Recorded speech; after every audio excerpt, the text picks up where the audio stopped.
Good morning student. आज हम लोग क्लास 11th की आरोह पुस्तक के खंड काव्य भवानी प्रसाद मिश्र द्वारा रचित घर की याद की व्याख्या पढ़ेंगे। भवानी प्रसाद मिश्र जी का जन्म सन 1913 मध्य प्रदेश के होशंगाबाद जिले के टिगरिया गांव में हुआ था। इनकी प्रमुख रचनाएं हैं सतपुड़ा के जंगल, सन्नाटा, गीत फरोश, चकित है दुख, बुनी हुई रस्सी, खुशबू के शिलालेख।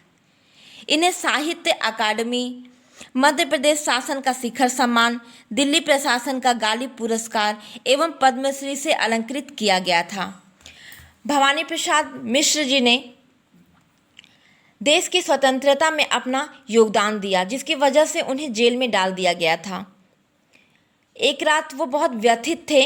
बारिश बहुत तेज हो रही थी, सावन का महीना था और रात के अंधेरे में, सन्नाटे में उन्हें अपने घर की याद आने लगी। उन बारिश की बूंदों को और बारिश के सर गिरने की आवाज़ को सुनकर उनका घर उनकी नज़र के सामने ही दिखने लगा और अपने घर और घर के लोगों का वर्णन उन्होंने अपनी इस कविता के माध्यम से किया है। कविता देखते हैं। आज पानी गिर रहा है, बहुत पानी गिर रहा है, रात भर गिरता रहा है, प्राण मन घिरता रहा है। बहुत पानी गिर रहा है, घर नज़र में तिर रहा है, घर के मुझसे दूर है जो, घर खुशी का पूर है जो।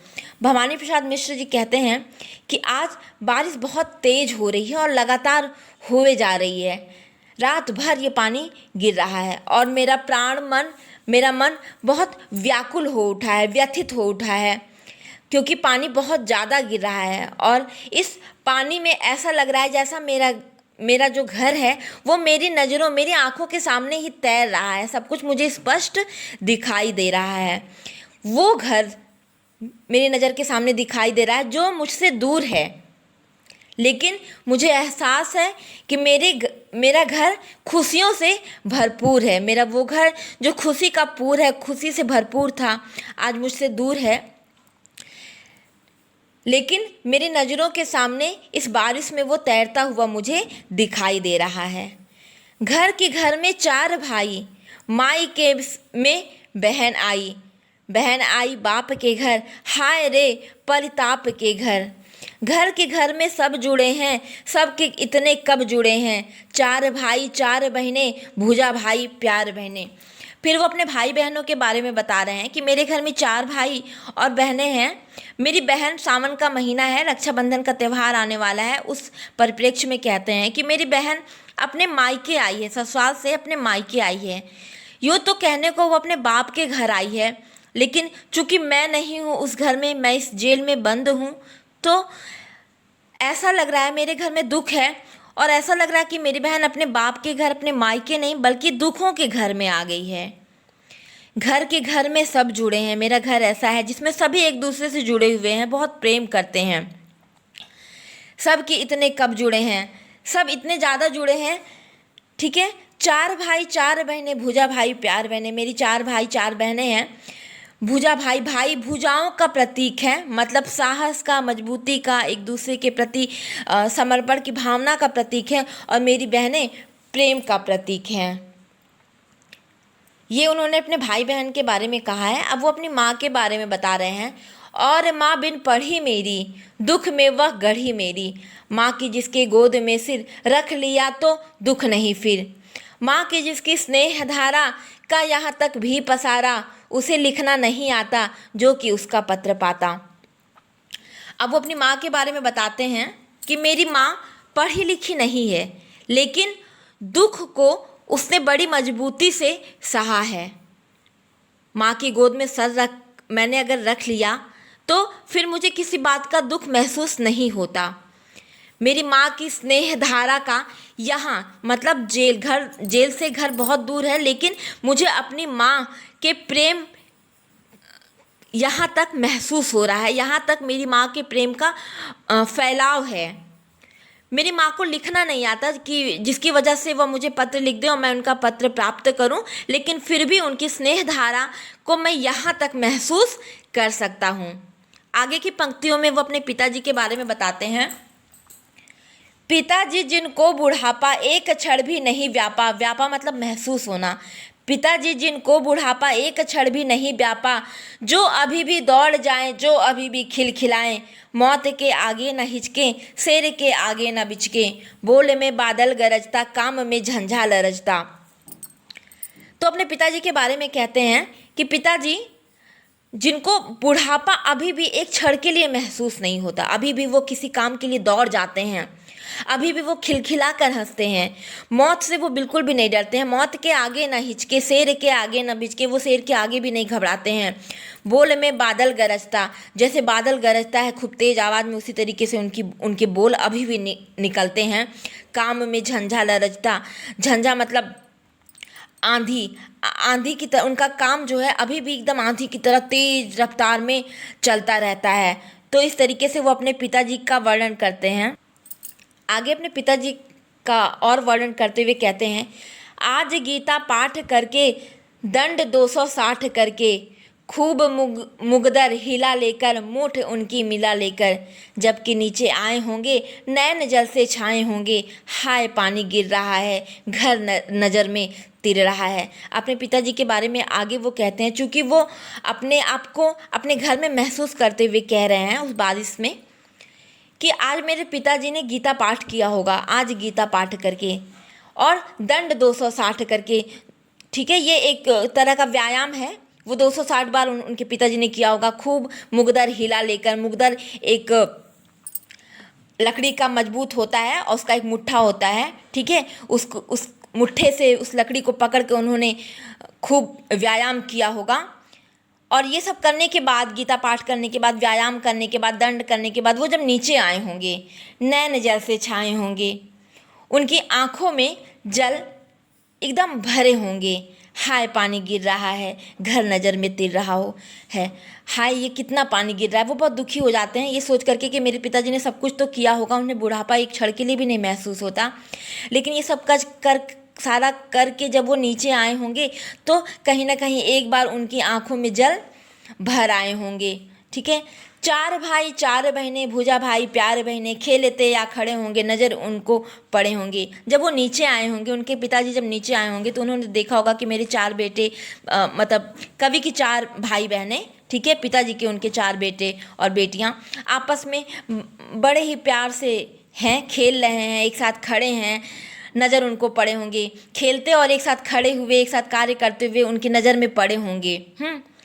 पिताजी जिनको बुढ़ापा एक क्षण भी नहीं पाता, मेरे वे पिताजी जिनको बुढ़ापा एक क्षण के लिए भी नहीं महसूस हो रहा होगा, रो पड़े होंगे बराबर 5वें का नाम लेकर। जब वो अपने 4 बेटे और 4 बेटियों को एक साथ खड़े, एक साथ कार्य करते हुए, खेलते हुए देखे होंगे, तो वो पिताजी जिनको बुढ़ापा एक क्षण के लिए भी नहीं महसूस हो रहा था, रो पड़े होंगे बराबर 5वें का नाम लेके। निश्चित ही वो उस समय रो पड़े होंगे अपने 5वें बेटे का नाम लेकर के।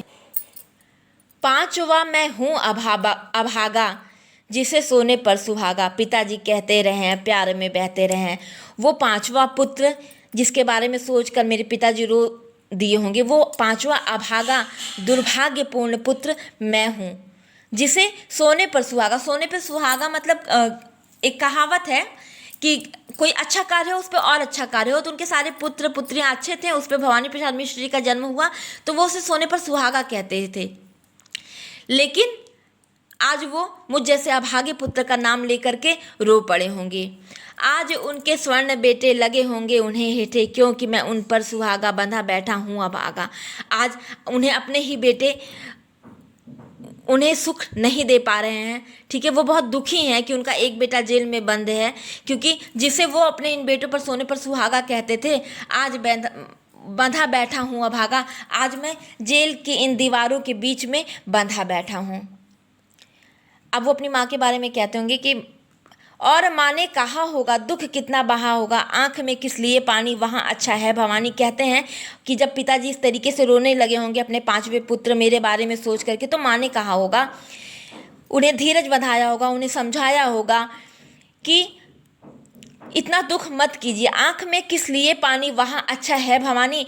आप भवानी के बारे में सोच करके इतना दुख मत लीजिए, ठीक है, किसके लिए आंखों में ये पानी लिए फिर रहे हैं, वहाँ अच्छा है भवानी, हमारा भवानी अर्थात भवानी प्रसाद मिश्र वहाँ पर अच्छा होगा।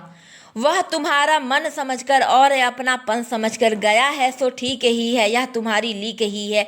ठीक है, यह तुम्हारे दिखाए हुए ही संस्कार थे, जो देशभक्ति की भावना उसके अंदर ओतप्रोत है। ठीक है, उसे पता था कि आप भी चाहते हैं कि देश हित के लिए लोग अपना योगदान दें, तो इसको देख करके अपनी परंपराओं पर ही वो चल रहा है और हमारे देश को स्वाधीनता दिलाने के लिए वो वहाँ गया है। पाँव जो पीछे हटाता कोख को मेरी लजाता, इस तरह हो न कच्चे रो पड़ेंगे और बच्चे। फिर वो पिता को आगे समझा रही होंगी, भवानी प्रसाद मिश्र जी कल्पना करके ऐसा कह रहे हैं कि अगर भवानी प्रसाद मिश्र जी पाँव पीछे हटाते तो कहीं ना कहीं वो मेरी कोख को शर्मसार करते। मुझे लज्जा आती कि मैंने ऐसे बेटे को जन्म दिया जो देश हित के लिए अपना कदम पीछे हटा रहा है। तो आप इस तरीके से मन को दुखी मत कीजिए, क्योंकि आपको इस तरीके से दुखी देख करके हमारे और बच्चे रो पड़ेंगे। ठीक है, पिताजी ने कहा होगा, और फिर मेरे पिताजी ने कहा होगा, हाय कितना सा होगा, कितना दुख समेट करके उन्होंने फिर कहा होगा, कहाँ मैं रोता कहाँ हूँ। कि अपनी पत्नी से कहा होगा कि मैं कहाँ रो रहा हूँ, धीर मैं खोता कहाँ हूँ, मैं अपना धैर्य कहाँ खो रहा हूँ। हे सजीले हरे सामन, हे कि मेरे पुण्य पावन, तुम बरस लो वे न बरसे, 5 मई को वो न तरसे। फिर भवानी प्रसाद मिश्र जी कहते हैं कि मेरे पिताजी ने बड़ा साहस करके कहा होगा कि मैं नहीं रो रहा हूँ, मैं कहाँ रो रहा हूँ, ना ही मैं अपना धीरज खो रहा हूँ। फिर वो कहते हैं कि हे सजीले हरे सावन, हे सजे धजे हरे सावन, हरे भरे सावन। सावन के बारे में कहा गया है, बड़ा ही पुण्य पावन महीना है ये, क्योंकि भगवान शिव शंकर का महीना है। इसमें भगवान शिव शंकर की पूजा होती है और सब कुछ हरा भरा हो जाता है, बारिश होती है और स्त्रियां हुई या फिर मंदिर हुए, ये पूरी तरीके से सजावट हो जाती है इन पर। तो वही वो कहते हैं, हे सजीले हरे सावन, हे कि मेरे पुण्य पावन, हे मेरे पुण्य पावन महीने, हे सावन तुम बरस लो वे न बरसे, तुम्हें जितना बरसना है बरस लो, पर वे न बरसे, मेरे पिता ना बरसे, मेरे पिता की आंखों से आंसू ना छलके, 5 वे को वे न तरसे, 5वां पुत्र अर्थात मेरे बारे में सोचकर वे ना दुखी हों। मैं मजे में हूँ सही है, घर नहीं हूँ बस यही है, किंतु यह बस बड़ा बस है, इसी बस से सब बेरस है। मैं यहाँ पर ठीक ठाक हूँ, उन तक ये संदेशा देना, बस यही इतनी कमी है, यही इतनी बात है कि मैं घर में नहीं हूँ। लेकिन घर में नहीं हूँ, यही सबसे बड़ा कारण है सबके दुखी होने का। किंतु उनसे यह न कहना, उन्हें देते धीरे रहना, उन्हें कहना लिख रहा हूँ, उन्हें कहना पढ़ रहा हूँ।